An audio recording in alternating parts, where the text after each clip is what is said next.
Hi guys, today we're going to talk about different ways to use our color pencils. So today, if you want to follow along with me, you'll need your color pencils. You'll need a sharpener if your color pencils are dull. You may want your pencil, but you need the eraser either on your pencil or a separate eraser today to walk through all of our steps. So I'm going to set these aside and let's get started. The first thing we want to talk about is how to use pressure. Pressure means how hard you're pressing on your paper. So let me get a color pencil. I'm going to choose a blue today.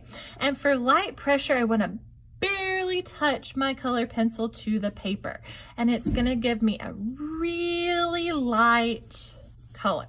Notice that I'm going all in one direction so that my coloring is smooth and I don't see any of those weird lines going different ways that are distracting in my artwork. Only use that if that's the end result you're looking for. Now let's take a look at what happens when I press hard and use heavy pressure. Here I'm going to be pressing hard, but I don't want to press hard enough that it starts to hurt my hand or my fingers or just starts to tear my paper. But you can see that with the heavy pressure, my color, even though this was the same pencil, is really different. It goes from being very light to quite dark. The next thing I want to talk to you about is something that may be new for you, and this is called burnishing. Burnishing means we're going to apply pressure, but not with our pencil. So first, we need to add some color with our pencil. I'm going to start with a lighter pressure, and I'm going to get a darker pressure here, and you can kind of see that change in our color. This is also part of how we're going to start blending when we get to the bottom of our sheet. But once I have this ready, I can use my eraser to come in and add more pressure to my color pencils. Now, if you've used color pencils and made a mistake before, you know that they don't really erase very well with an eraser, but they will start to smooth out and really make that a smooth transition from light to dark, or get rid of some of those pencil strokes. So this is called burnishing, when you go back over it with something else, in this case with our eraser. The next thing I want to show you is stipple. Stipple is a fancy word for dots.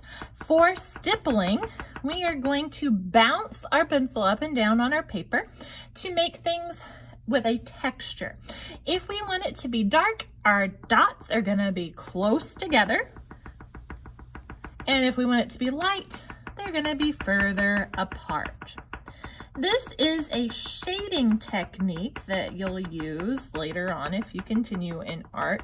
But I think it's kind of fun because you can kind of get, any stress out on your paper because you're just bouncing that pencil to get all of your dots really close together to make it dark.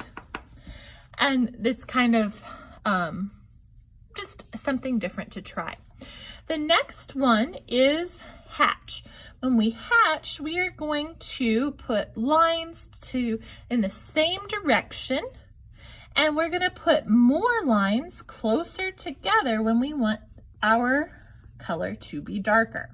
So I'm going to hatch with all in the same direction. You can see that I can change that value, that lightness and darkness, by how close together or far apart my lines are. Then when we cross hatch, we're going to hatch and then cross. So we're going to start with some lines in one direction, and we want more lines closer together where we are going to have it darker. But then we're also going to have our lines going the other direction. They're making an X or a crossing. And you can see when they are really close together that they are much darker than when they are far apart. That's cross-hatching.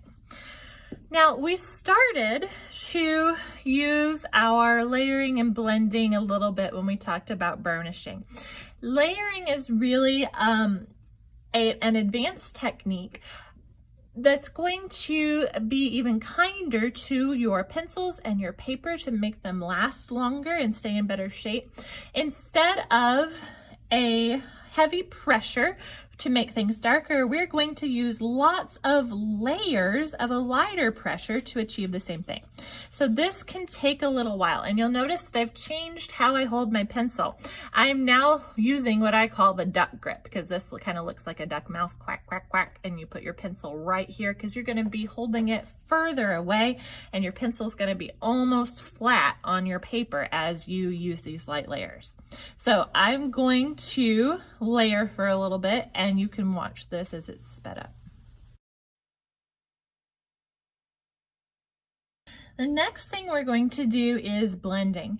And we talked about layering first because your blending is going to work better if you're using a light pressure to mix those colors together. So when we're blending, we are going to start with light layers of our color.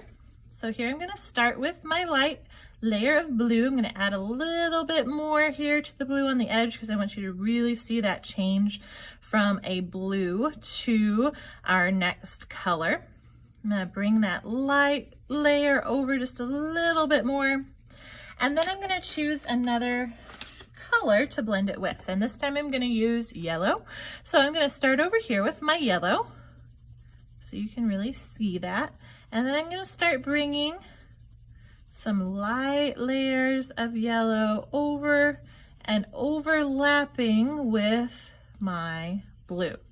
So what's cool is if you are using those light layers, those colors are going to start to blend and become something new. So with my yellow and my blue, I am starting to make a green. So as you're doing this, it's going to take some time, and you're going to want to go back and forth between your colors. Okay, so the more layers you add and the more time you take, the better this effect is going to be. I hope that today you found something that was new that you can try out with your color pencils, and I hope that you have fun experimenting with this tool.